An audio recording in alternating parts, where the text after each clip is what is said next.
Imagine a locomotive so perfectly matched to its surroundings that it did not rely on brute force or spectacle.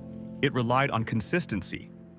Built for flat land, tight schedules, and relentless expectations, it turned punctuality into a standard, not a luxury.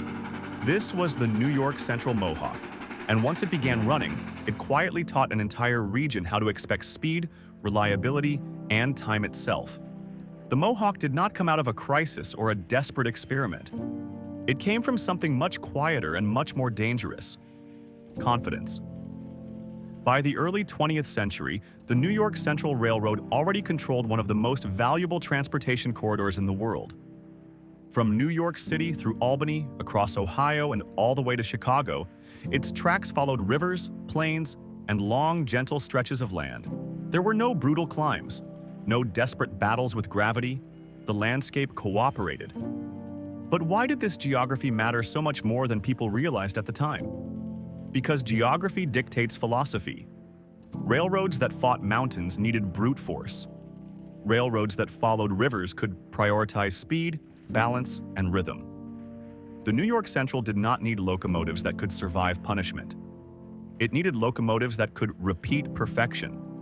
That single distinction quietly reshaped every engineering decision that followed. And if the goal was speed and rhythm, what kind of locomotive do you actually build for that? You do not chase extremes. You chase consistency. The New York Central focused on locomotives that could maintain high speeds for long distances without shaking apart, overheating, or wearing themselves down. Instead of brute strength, they refined balance. Instead of spectacle, they refined reliability. That design mindset would soon produce the Mohawk. But if the Mohawk was built on refinement rather than revolution, why does it still stand out today? Because it was refinement taken seriously. On paper, the Mohawk was a 482 steam locomotive, a layout used across the country. But the New York Central tuned every element to its specific network.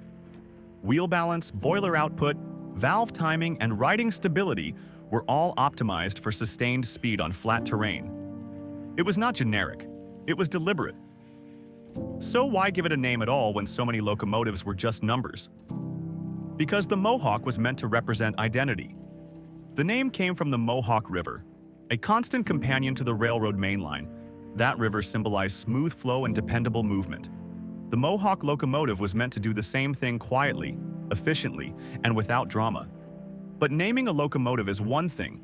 Did it actually change how the railroad operated? Well, yes, it did. Once Mohawks entered service, dispatchers began trusting schedules more aggressively. Crews expected engines to behave predictably. The railroad started designing operations around precision instead of buffers. The Mohawk did not just move trains, it raised expectations. And what happens when expectations rise across an entire system? The system tightens, schedules compress, connections become more precise. Delays stop being tolerated. The New York Central became less forgiving of inefficiency because the Mohawk made efficiency normal. Reliability stopped being impressive. It became assumed. But this was not the New York Central's first attempt at building reliable power. So why was the Mohawk different? Earlier locomotives like Pacifics and Hudsons were excellent, but increasingly stretched. Traffic was growing faster than they could comfortably handle. Trains were longer. Loads were heavier. The Mohawk filled the gap between raw power and sustained performance. It was not a leap forward. It was a stabilizer. And that stability sounded good in good times. But what about when everything went wrong? The Great Depression tested every assumption. Railroads collapsed. Equipment was scrapped. Expansion plans died overnight. Yet the New York Central kept refining the Mohawk because efficiency was no longer optional. When survival depends on margins, dependable machines become lifelines. So what exactly made the Mohawk cheaper and safer to rely on during economic collapse? Balanced design reduces wear. Efficient boilers reduced fuel waste.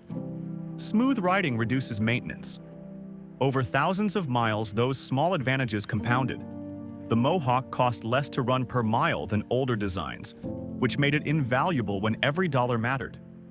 And as the Mohawk improved, Did its influence stay confined to rail operations? Not at all. Towns along the mainline began experiencing predictability. Factories timed shifts to arrivals they trusted. Markets scheduled deliveries without padding delays. Passenger travel reshaped daily routines. Time stopped being flexible. It became fixed.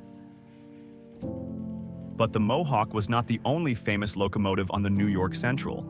So where did it fit in the bigger picture? It worked alongside the Hudson. Hudsons handled high-speed passenger service and public attention. Mohawks handled fast freight and mixed service. One sold the image, the other kept the system functioning. Together, they normalized speed and reliability. And what did that give the New York Central that competitors struggled to copy? Confidence was the New York Central's real product. More than steel, more than steam, more than speed. The railroad did not just move trains, it sold certainty. When it talked about the water-level route, it was not pitching a clever slogan or a marketing trick. It was making a promise about how its entire system would behave, day after day. A promise that trains would not battle mountains, would not stall on brutal grades, and would not gamble with unpredictable terrain. That promise was backed by machines like the Mohawk, locomotives designed to glide rather than struggle. While competitors poured resources into overcoming geography, fighting steep climbs and inevitable delays, the New York Central leaned into smoothness. It built a reputation on flow, on rhythm, on the idea that transportation could be boring in the best possible way. And once customers experienced that kind of reliability, it became incredibly hard to accept anything less. But if the Mohawk was so effective, why did its story end so quietly? Because the real threat never came from failure. It came from progress. Diesel-electric locomotives did not need hours to raise steam or teams of specialists to keep boilers alive. They could be started quickly, shut down just as easily, and returned to service with far less preparation. Maintenance schedules were simpler. Downtime was shorter. The crews were smaller. And over thousands of miles and countless operating hours, those advantages stacked up relentlessly. Even the most refined steam locomotives, machines like the Mohawk that represented the absolute peak of steam-era efficiency, could not compete with that economic reality. Steam had been perfected just as the rules of the game changed, and progress does not wait for mastery to catch up. So did the Mohawk fail in the end? No. It succeeded too well. The Mohawk did exactly what it was designed to do, and it did it better than almost anything that came before it. It perfected a system built around steam power, precision scheduling, and mechanical rhythm at the exact moment that the world began shifting away from that system entirely. The Mohawk did not fade because it was unreliable or outdated in its own context. It faded because the context itself changed.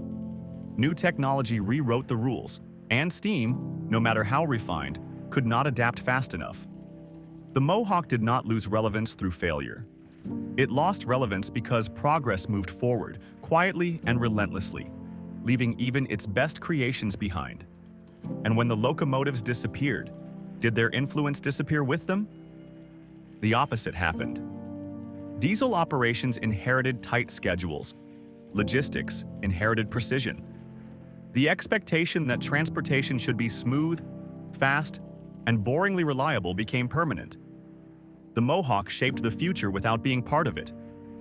So what does the Mohawk actually leave behind today? A mindset. Dependability over drama, rhythm over spectacle, quiet machines that change the world by doing their job perfectly. The New York Central Mohawk was never meant to be legendary. It was meant to work.